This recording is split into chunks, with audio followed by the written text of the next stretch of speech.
Hi everyone, and welcome to the Star Wars Reading Club book review of Aftermath Life Debt by Chuck Wendig, which is the second novel in the Aftermath trilogy. And I think to start, what I'll do is just give my initial thoughts, and in that regard, what I'll do is I'll just say that I highly recommend this novel. I don't know if it's my favorite novel out of the new canon novels, but I think by the end of the book, just the amount of new information that the novel gives and just the tie-ins that it has to not only this trilogy, I think that the trilogy speaks for itself, just with the first Aftermath book and what we can expect in the third and final chapter. But just in terms of how it ties into the movies and just sort of expands the Star Wars universe and what we can expect from episodes 8 and 9, I think that this is a must-read for Star Wars fans. If you're into the novels, then it's definitely a must-read for Star Wars fans. And just in terms of the timeline, what we're looking at is we're a few months after the first novel. And I'm not sure exactly where we are in between the Battle of Endor and the Battle of Jakku. The Battle of Jakku taking place a little over a year, about a year and a couple of days after the Battle of Endor. But if I had to guess, I think by the end of the novel, we're probably only a couple of months and maybe only a few weeks before the Battle of Jakku. So we're really pushing forward in the timeline here, just getting closer to the Battle of Jakku, which we don't see in Life Debt. I'm pretty sure Chuck Wendig is saving the actual Battle of Jakku for the third and final novel. So just initial thoughts, I would definitely recommend this one. There was a lot of great information. Again, I'd probably have to think about it a little bit longer, and what I'll do is just give my initial thoughts and then probably do a couple of videos just that are more in-depth and more thorough on each of the topics here. But I think where we need to start is just with the ending and with the epilogue chapter. And it was funny. I didn't know exactly how I felt towards the novel, even by probably halfway through it. I thought that it was a little long, and I didn't know exactly where they were going. But I did know that there was an epilogue chapter coming at the end. And what I thought that it was going to do is sort of introduce Galius Rex as being force sensitive or having been trained in some way from the Emperor, not as a Sith or anything like that, as a replacement for Vader. I just thought that we were going to see Galius Rex emerge as a force sensitive, and then therefore maybe there'd be a slight tie-in with Supreme Leader Snoke in some regard. But I think comparing what I thought was coming and what we got, I think that would have been much worse than what we actually got, and probably speaks to why I read Star Wars novels and don't write them. I just have to say, I was really blown away just at the end of the novel. I remember reading the epilogue, and it was only a couple of pages, about 3 or 4 pages, and then just putting the book down and thinking to myself, well, I mean, wow, what does this mean now? We basically saw that there was a much greater importance for the planet of Jakku. Again, it's not just a random planet where the events of The Force Awakens takes place anymore. And then there was the question too, and I've seen quite a bit of people touch on this topic, and it's definitely an interesting topic, just in regards to whether or not Galius Rex is Supreme Leader Snoke. And in my opinion, just from my initial thoughts, I don't think that Galius Rex is Supreme Leader Snoke. I think Galius Rex is tied in more to Emperor Palpatine's plans for the planet of Jakku, and then his importance is just the transition from the Empire to the First Order. And I think that it makes sense from a story standpoint just to keep Galius Rex and Supreme Leader Snoke separated, not to be the same person. We'll have to see down the road. I'm sure that it'll expand a little bit more in the third Aftermath novel. I believe it's called Empire's End. But I don't think that Galius Rex is Supreme Leader Snoke, and you guys can definitely expect a more in-depth and thorough video on that topic in the coming days here. But even more importantly, whether or not Supreme Leader Snoke and Galius Rex are the same person, for me, the more interesting part just coming out of the epilogue is just the importance of Jakku and what it means that the Emperor was excavating something underneath the planet's surface. I really liked that ending. It was great. I just thought to myself, well, what can it be?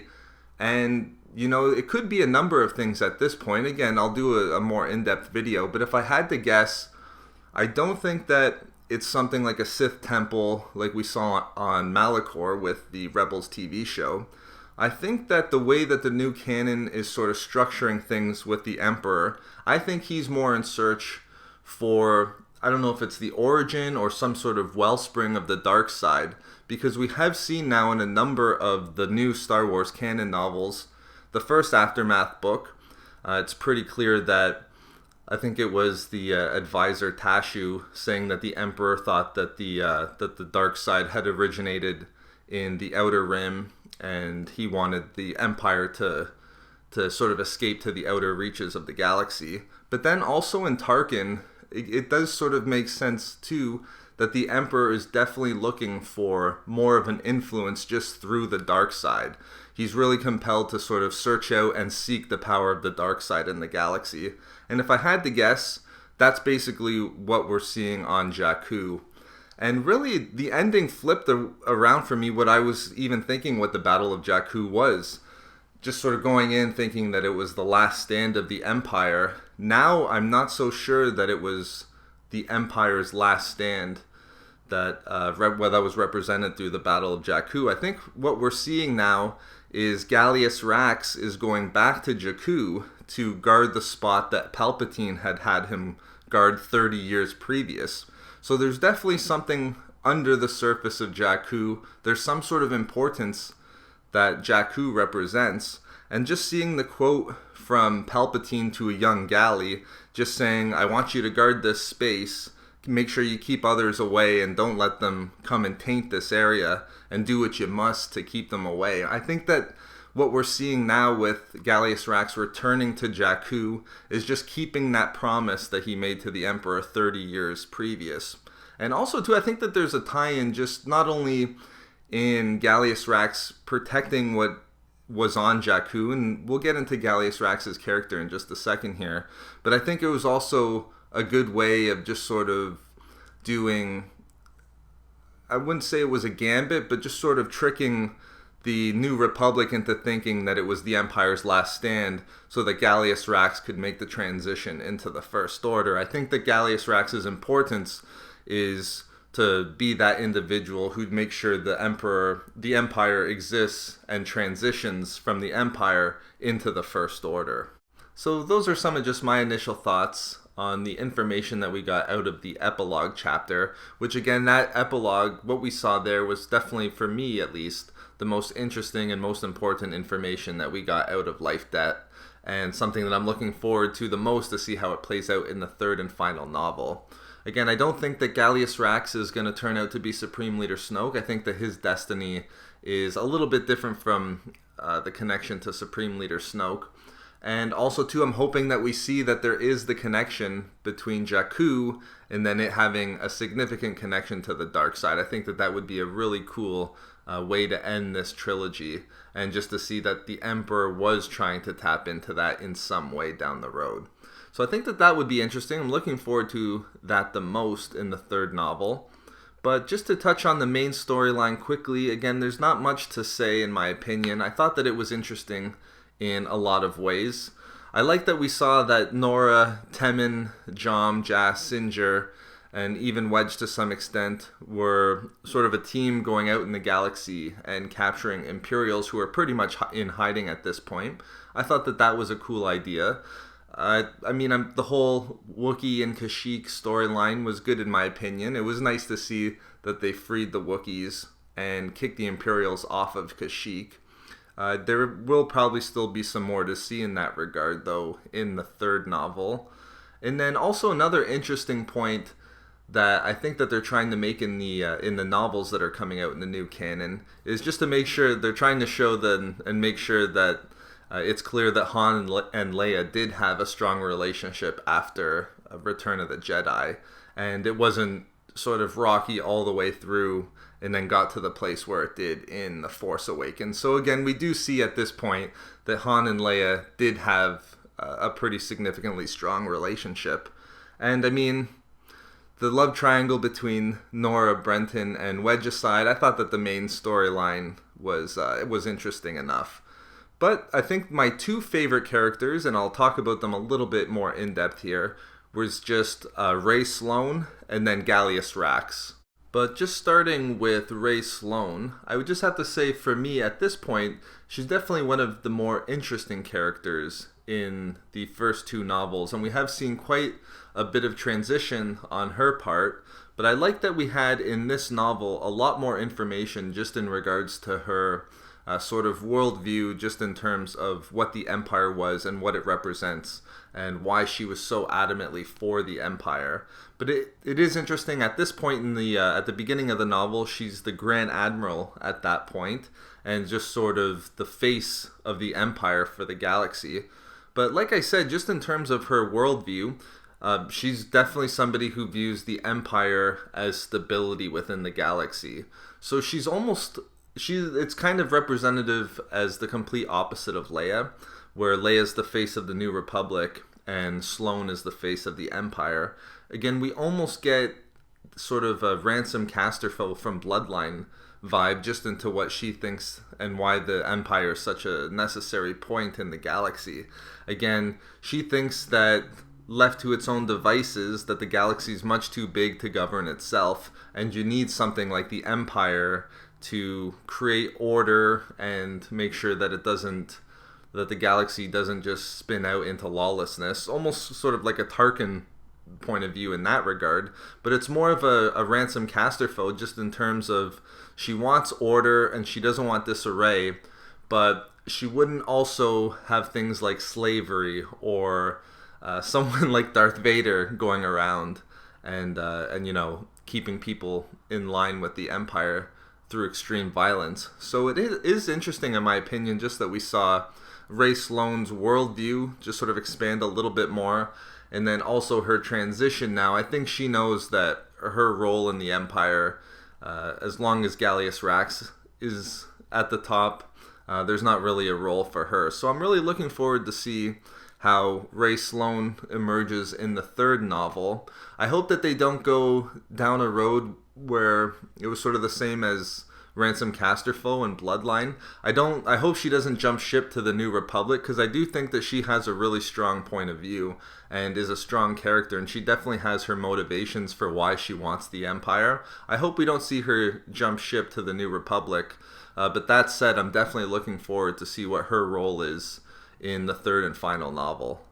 Now, Galius Rex was definitely another favorite of mine in this novel. I was happy that, although we didn't get too much on his background and character, we got enough to know a little bit more about him. And I thought that it was very interesting that we saw he was part of the Naval Intelligence Agency. And it was very interesting, too, that all of his reports initially went to Yularen, which I think it's great that they're expanding the role of Yularen. First we saw it just in the Clone Wars TV show, and then now it seems that he had a very significant role within the Empire. But after Yularen died on the first Death Star, all of Rax's reports went straight to the Emperor himself. And at this point, Sloane found that they were 90% redacted. But from what she could tell from them was that most of his operations were done in the Outer Rim.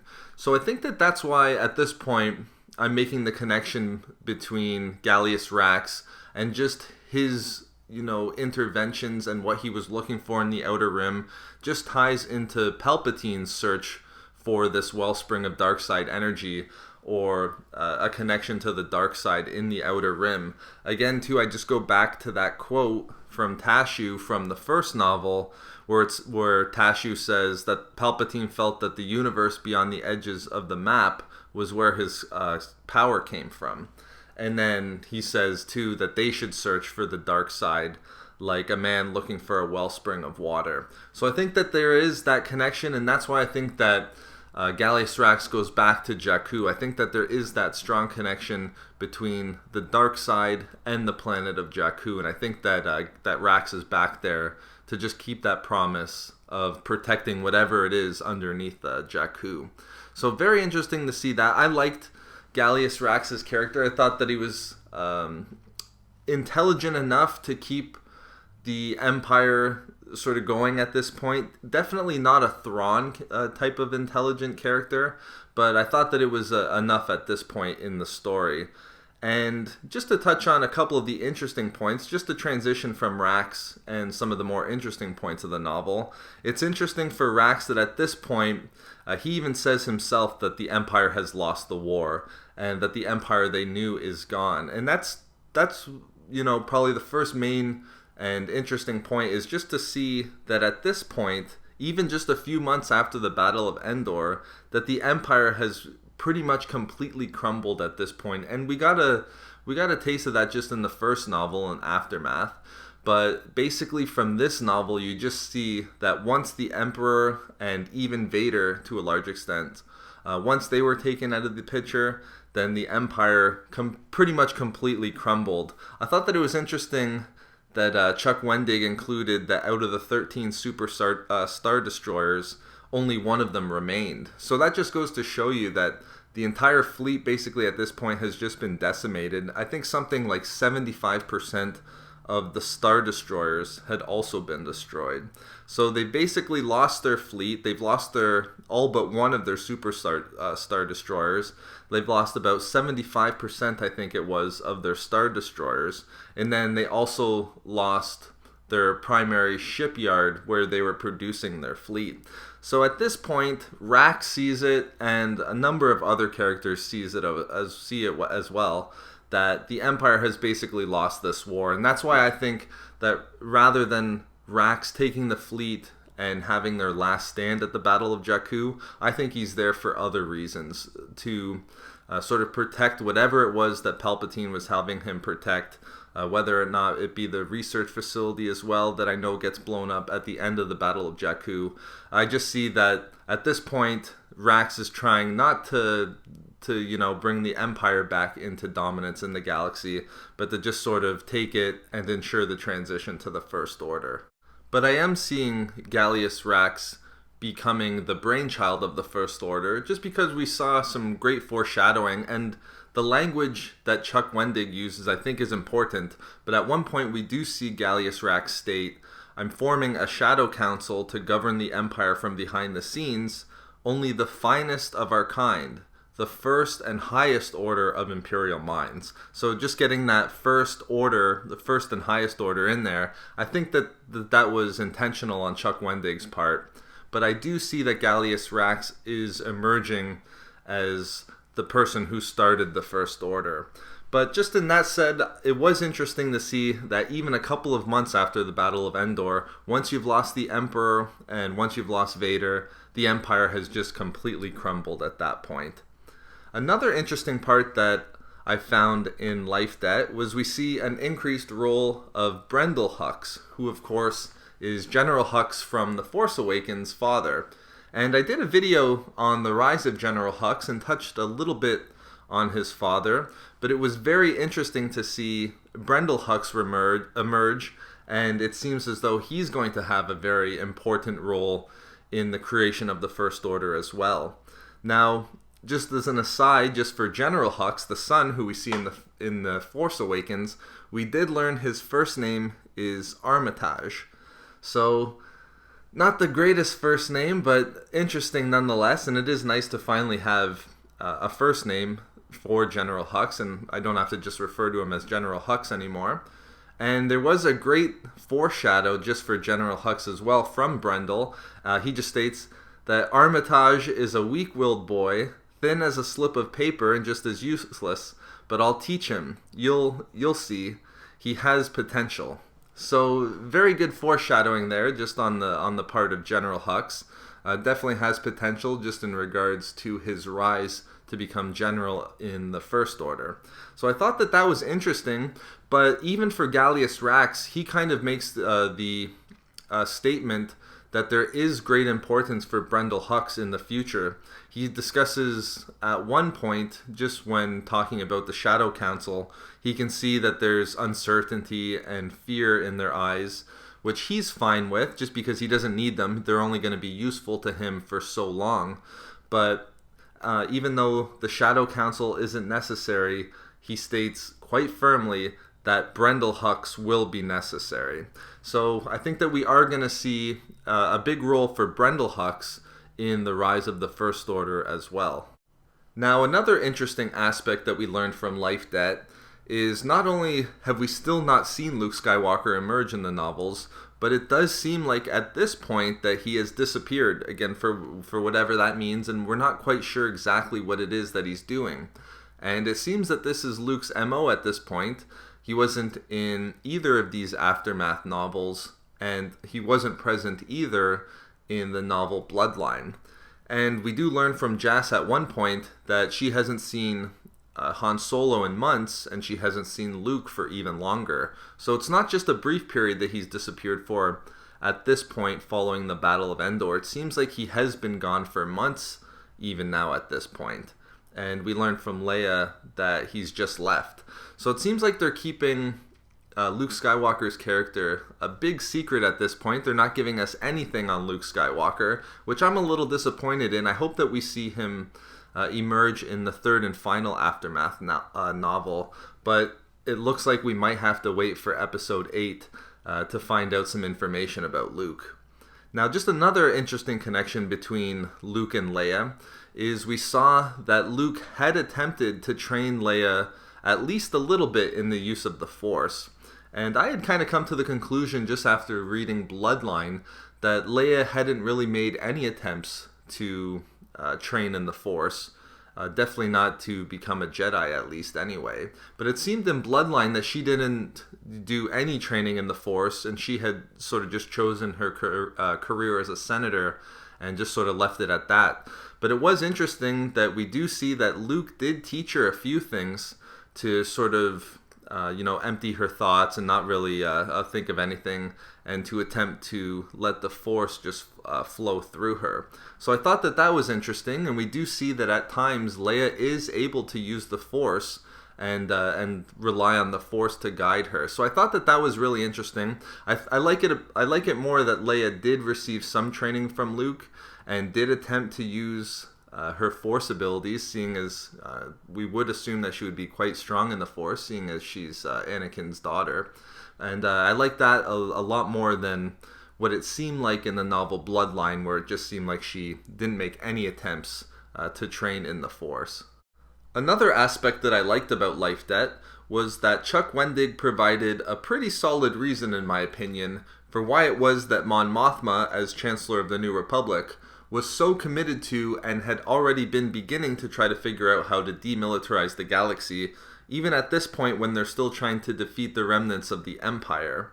I remember after reading the first Aftermath novel, and I had mentioned it in my review, that I was left scratching my head a little bit about why she would be trying to demilitarize even when they're still at war with the Empire. And also too, it seemed a little bit foolish just in terms of what we knew was coming with the First Empire.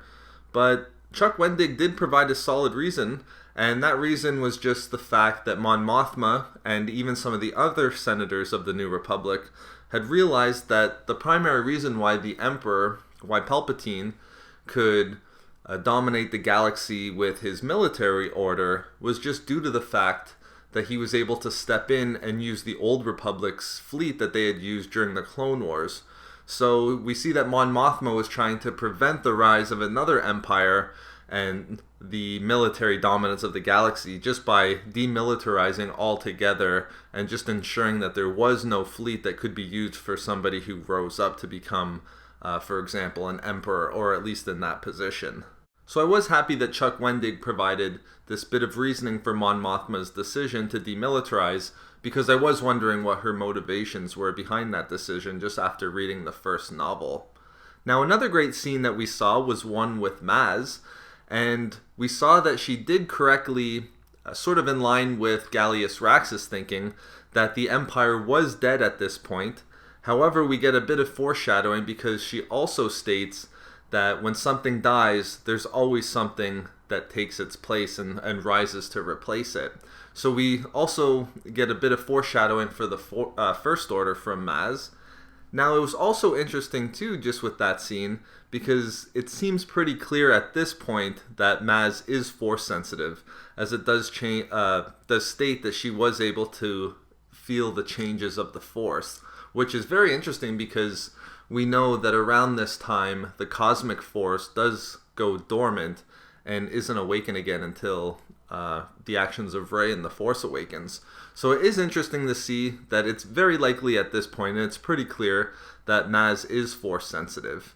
And just another thing just in relation to Maz that I thought was interesting is it seems like at this point, even before the Battle of Jakku, she goes on a journey and wants to look around the galaxy. So it's just interesting to think in that regard, maybe this is how she ends up with Luke Skywalker's lightsaber. Maybe they meet up. Again, that's all speculation. But it is interesting just to see at this point, she is foreshadowing the rise of the First Order and is also feeling the changes in the Force. And it's just going to be interesting to see if we do get anything from the third novel. It's probably not likely, but just to see what this journey produces for her. And I think I'll just quickly touch on two more interesting aspects from the novel that I found. The first one being a nice bit of foreshadowing, in my opinion, just in regard to Ben Solo's fall to becoming Kylo Ren. And what we had here was a conversation between Han and Leia, where Leia was pregnant at this point with Ben, and Han had just jokingly stated that he could foresee the child growing up to become a bandit, and Leia rebukes him and states that he's not going to grow up to be a bandit, he's going to be an angel. And I thought that this was just a great scene, not only because we see that Ben Solo does sort of fall, he goes from the light side to the dark, but also because they're both right in a lot of ways, because we see that Kylo Ren is that character who is sort of equal sides, light side and dark side, which is why Supreme Leader Snoke is so interested in him in the first place. So I thought that that was just a nice bit of foreshadowing and just some great writing from Chuck Wendig there. And lastly, just a little bit of speculation here on my part, but it seems as though Galius Rex used the same method to reprogram and change the freed prisoners from Kashyyyk into assassins that the Emperor used for the clones in order to have them carry out and execute Order 66, and that was just through the use of biochips.